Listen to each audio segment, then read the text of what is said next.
আপনাদের দল কিছু করবে না, ক্ষমতায় নিয়ে এরা সেটিং করে টাকা নিয়ে দিচ্ছে। আমি দাস চক্রবর্তী পুরো বড় কান্ট্রি পুরো, আর আমার আজকে আমি সামনে এলাম, আমি পুরো পশ্চিম বাংলার 294 আসন আমি প্রত্যেক জাতীয়তাবাদী ভাই বোন যারা পশ্চিম বাংলার মাটিতে বিজেপির হয়ে লড়াই করেছেন, মার খেয়েছেন, আপনারা আওয়াজ তুলুন, ভয়েস রেট করুন। এরা নোংরা, খাঁটি নোংরা। অমিতাভ চক্রবর্তী হোক, সুনীল বংশাল হোক, ভূপেন্দ্র যাদব হোক, না হলে ভাই দুবার তিনবার হারার পরে কেন এরা টিকিট পাচ্ছে?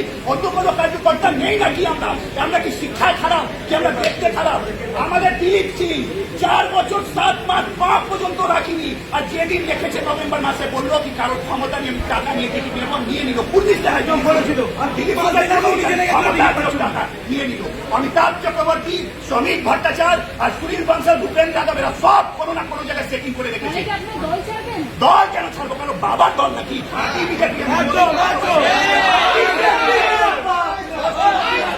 পশ্চিম বাংলায় যদি ভোট হবে লোক বলবে কি হরি মিশ্রা একদম খাঁটি পাগল। আমার বিষয় যদি আমার ফেসবুক বা সোশ্যাল মিডিয়া চক্রবর্তী সেটি না হলে এই বাবা ছেলে দুজন পেয়ে গেছে অর্জুন সিং। আরে অর্জুন সিং থেকে বড় লোক নেই নাকি?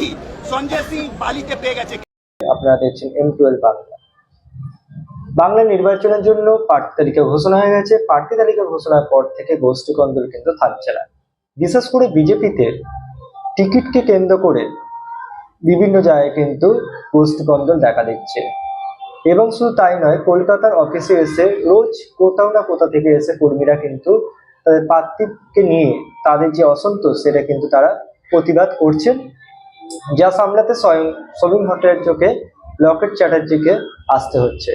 এবং শুধু তাই নয়, তারা এখানে থেমে নেই, তারা কিন্তু রীতিমতো অভিযোগ করছে যে টাকা নিয়ে বিজেপিতে টিকিট দেওয়া হচ্ছে। এই টাকা নিয়ে বিজেপিতে টিকিট দিচ্ছে কারা? সেখানে বড় বড় নাম আসছে সামনে। সেইখানে চাঁদদানিরই এক বিজেপি নেতার বক্তব্য থেকে আপনারা দেখে নিন তিনি কাদের নামে অভিযোগ করেছেন। মানে উত্তরপ্রদেশে সরকার গঠন করেছে এই সুনীল বংশাল, এখানে এসে পুরো টাকা পয়সা খারাপ হচ্ছে। এটা দাঁড়ান না, এই শ্রমিক ভট্টাচার্য আমরা ভাবছিলাম সরস্বতী পুত্র, এ জানে না কে খাচ্ছে। যে 3 বার 4 বার 5 বার ভুলে যান আমি শহীদ পরিবার, ভুলে যান বিজেপি কর্মী, আমাকে ডাক্তার সার্টিফিকেট দেখান। এই জালি লোক, কুণালের বিরুদ্ধে এই জালি লোক আমাকে মারবার চেষ্টা করছেন। এতগুলো পরিবার মরে যাবে, কি চাইছেন?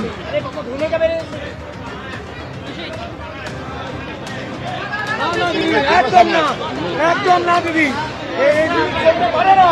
চলতে পারে না। আপনারা কত শহীদ নিলে আপনারা ঠান্ডা হবেন বলুন? কত শহীদ লাগবে আপনাদের?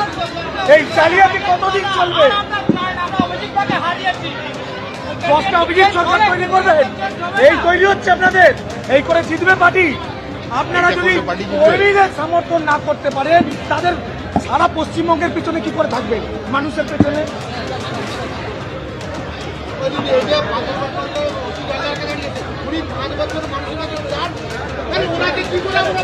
আবার কোথাকার তোমার, আবার কোথা?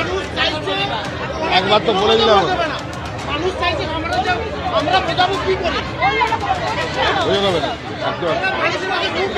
7 দিন মুখ বন্ধ রাখুন, 7 দিন মুখ বন্ধ রাখুন।